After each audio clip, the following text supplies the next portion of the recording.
Kenapa pengikut agama Konghucu sedikit?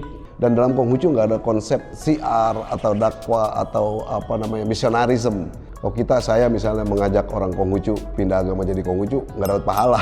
Nggak dapat pahala. Hidup itu harus cengli, cincai, dan cuan tuh.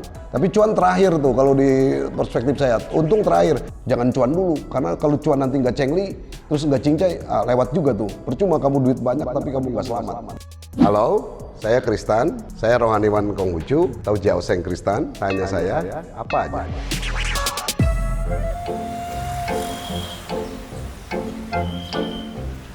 Oke, baik, ini kita akan coba jawab pertanyaan yang sering muncul di Google, ya.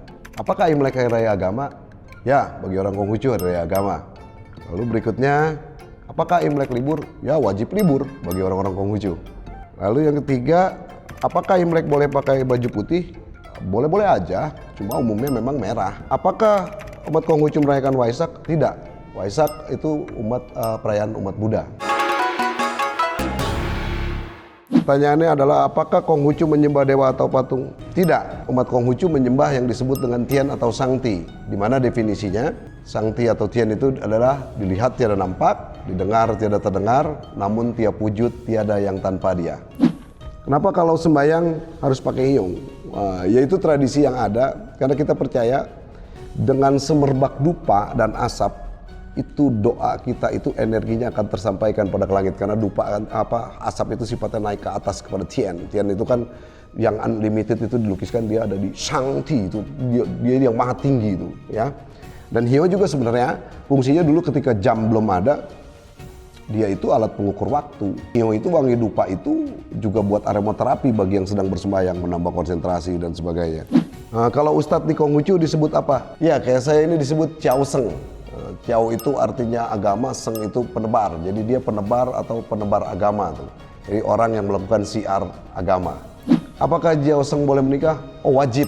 Di Konghucu wajib menikah. Bahkan kalau tidak menikah itu dianggap tidak berbakti.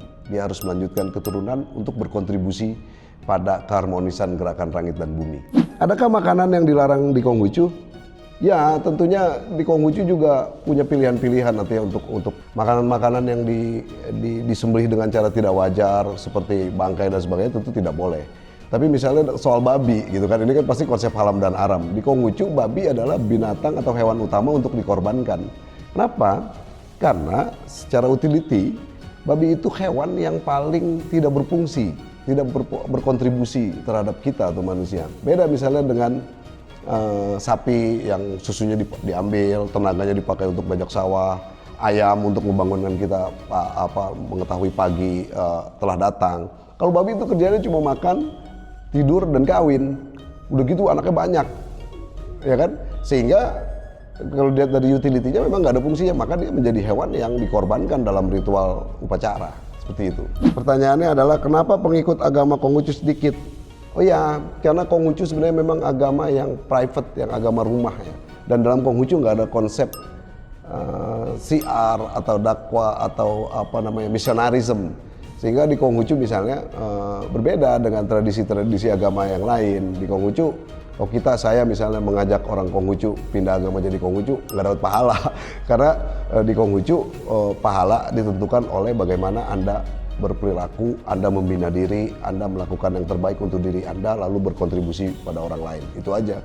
Jadi Konghucu sulit sekali akan bertambah, karena dia memang agama yang tumbuh di dalam rumah tangga manusia-manusia Tionghoa pada umumnya, tapi dia tetap bagaimana mengajarkan walaupun dari sedikit kita bisa berkontribusi pada kemanusiaan. Kenapa Imlek selalu identik dengan hujan? Ya kalau kamu tinggal di Southeast Asia atau di Asia Tenggara, Imlek pasti musim hujan. Tapi kalau di negara Tiongkok, Imlek itu justru momentum perayaan musim semi, di mana pada bulan-bulan Januari atau Februari di sana jatuhnya musim semi.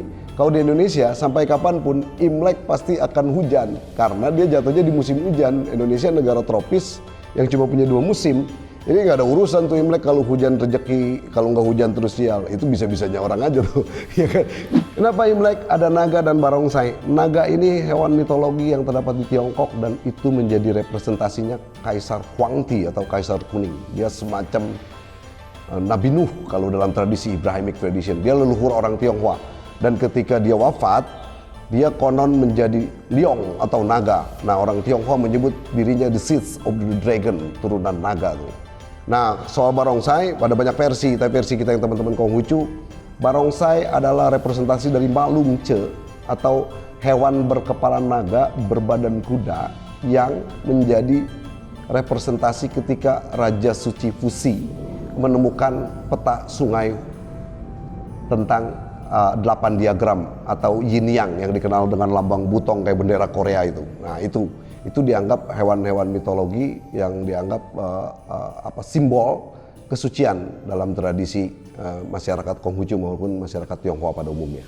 Kenapa Imlek identik dengan angpau? Ya tadi, karena Imlek itu adalah perayaan kebaruan, perayaan memperbaiki diri. Biasanya orang-orang yang lebih tua akan memberikan ucapan selamat dengan memberi red packet atau hungpao.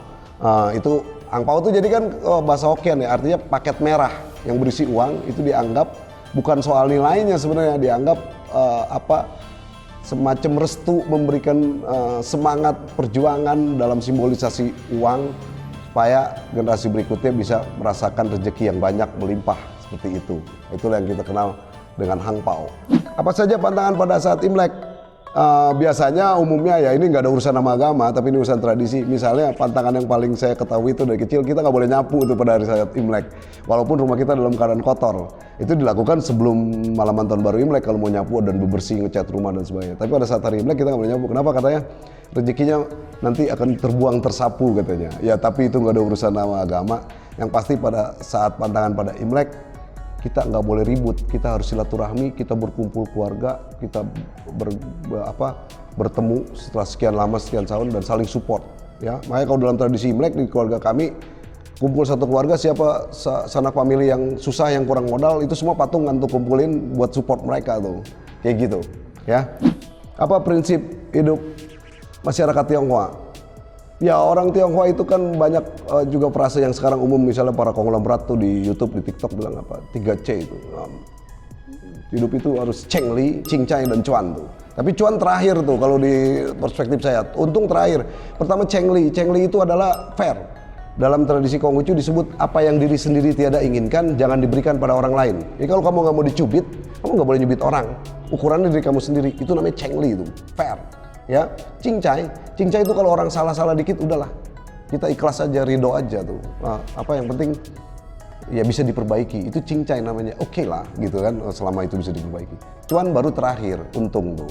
Ya kalau udah cengli, cincai baru bisa cuan tuh. Jangan cuan dulu, karena kalau cuan nanti nggak cengli, terus nggak cincai, lewat juga tuh. Percuma kamu duit banyak tapi kamu nggak selamat, begitu. Ya, ini banyak konglomerat balik cuan dulu, itu keliru tuh. Itu belum tentu bahagia kalau hidup cuan dulu ya, gitu. Oke, terima kasih udah bertanya.